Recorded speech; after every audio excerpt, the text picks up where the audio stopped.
Сәлеметсіздер ме, құрметті педагог қауым. Педагог шебер ретінде өзімнің бүгінгі тәжірибелік озық тәжірибеммен сіздермен бөліссем деп едім. Жаңашыл педагог шебер ретінде соңғы өзімнің 5 жылда әзірлеген авторлық бағдарламаларының төңірегінде сөз қозғаймын.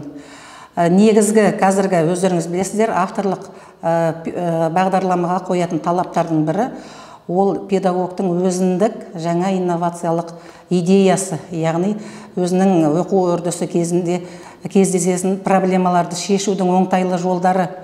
Сондықтан мінекей соңғы 5 жылдағы авторлық бағдарламалар ең бірінші бұл ұлттық педагогиканың негіздері бойынша құрастырылған мынандай авторлық бағдарлама, элективті курс бағдарламасы.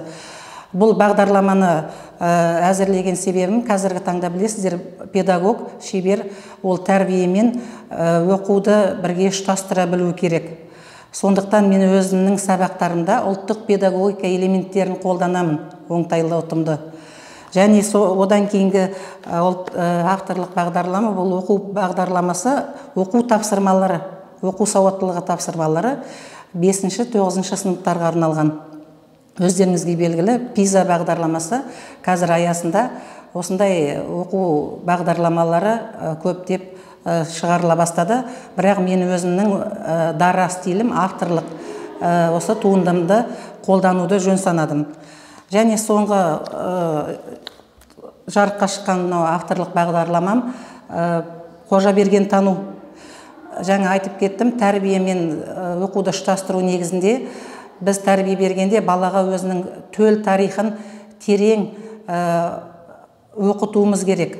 Яғни өзінің тарихын білмеген бала келешекте ол еліне өзінің сондай қызмет ететін тізгін ұстайтын келешек ұрпақ болғандықтан осы тарихи тақырыпта, яғни жыраудың әдеби поэтикасындағы сондай тәрбиелік мағыналы осындай зор бір еңбек деп айтуға болады. Бұл еңбегім ұлттық Алтынсарин атындағы білім академиясында мақұлданды. Яғни плагиатқа қарсы ұлттық орталықтағы сертификатты алдым. Осы авторлық бағдарламамен шеберлік санатын алдым. Енді қазіргі соңғы авторлық бағдарламам туралы бір-екі тәжірибемнен мысал келтіріп кетейін. Яғни, мана сіздерге айтып кеттім, авторлық бағдарламаның негізгі несімен ерекшеленеді. Оның өзінің ерекшелігі, мазмұны, стилі автордың өзінің идеясына негізделген. Яғни, өзінің қызмет барысында, оқыту барысында қандай проблемаларға тап болды, сол проблемаларды шешетін оқу құралы болу керек. Сондықтан мен сіздерге бір-екі мысалдар келтірейін. Мәтін лингвистикасы деген тақырыпты алдым. Не себептен мен бұл тақырыпты алдым? Себебі қазіргі таңда орыс тілді мектепте жұмыс істегендіктен басқа өзге ұлт өкілдерін мемлекеттік тілде оқыту үшін ең бірінші оның тіл мәдениетін қалыптастыру керек. Осы орайда бұл мәтінмен жұмыс, бұл бір таптырмас сондай құрал, оңтайлы. Мәтінмен жұмыс кезінде баланың тіл мәдениеті, сөздік қоры қалыптасады. Яғни бала емін-еркін сұхбатқа түсе алады. Екіншіден, қандай негізгі талаптарға сай болу керек? Біріншіден, осы оқу құралыңыз ғылыми әдістемелік болу керек. Сондай білім беретін мекемеде ол қолданылатын болғасын, осы талаптарға сай болу керек. Және мұғалімнің өзіндік тұлғалық тәжірибесі теориямен ұштасу керек. Тағы бір айтып кететін, бұл жерде жүйелілік талаптары сақталу керек. Яғни жүйелі түрде, жүйеленген болу керек жұмыстар. Күтілетін қандай мәселелерді біз осы авторлық бағдарламалы арқылы мен шеше аламын. Біріншіден, бұл жерде оқушылар пәнді тереңдетіп оқу мүмкіндігін алады. Балалардың зияткерлік, яғни интеллектуалдық, зерттеушілік қабілеттері оянады. Және тіл мәдениеті қалыптасады деп айттым.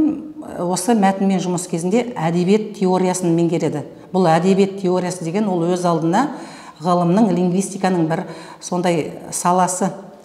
Қазіргі әдебиет теориясында тоқталып кетсем, бұл мәтін талдаудағы, яғни біз мәтіннің көркемдік тілін талдағанда міндетті түрде әдебиет теориясына сүйенеміз. Себебі әдебиет теориясы бұл көркемдегіш құралдар. Көркемдегіш құралдарды не үшін қолданды қаламгер? Ол өзінің мәнаға шығармасына әсерлеу, ажарлау, өзіндік бір реңк, өзінің бір қолтаңбасын, дара стилін көрсетеді. Осы жерде бала мәнаға танып білу үшін мәнаға мәтінді біз көркемдегіш құралдарды талдаймыз. Қандай көркемдегіш құралдарды талдаймыз? Осындай кезде мынандай бір мен проблеманың шешімін таптым деп айта аламын. Мысалы бізде троптардың ішінде метонимия, табу сөздер, дисфемизм, эвфемизм, перифраз деген осындай 4 көркемдегіш құрал, троптың түрлері жиі кездеседі.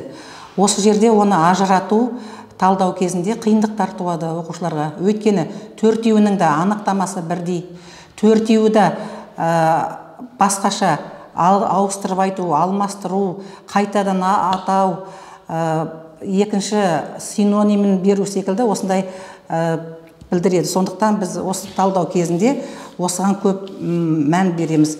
Және осы тұрпайы мәнаға дөрекі сөздердің орнына мәнаға эвфемизм сөздерді қолдану кезінде осындай ұтымды жұмыстарды жүргізе аламыз деп ойлаймын.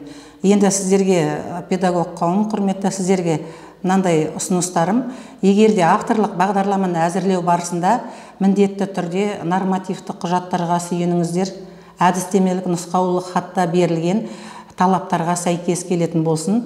Және тағы да айтып өтемін, плагиаттан өтетін Астанадағы ұлттық орталықта тексеруден өткізесіздер. Және ұлттық Алтынсарин атындағы білім академиясында бұл мақұлдануы тиіс. Сұрақтарыңыз болса, сауалдарыңыз болса, жауап беруге әзірмін. Назарларыңызға рахмет, сау болыңыздар.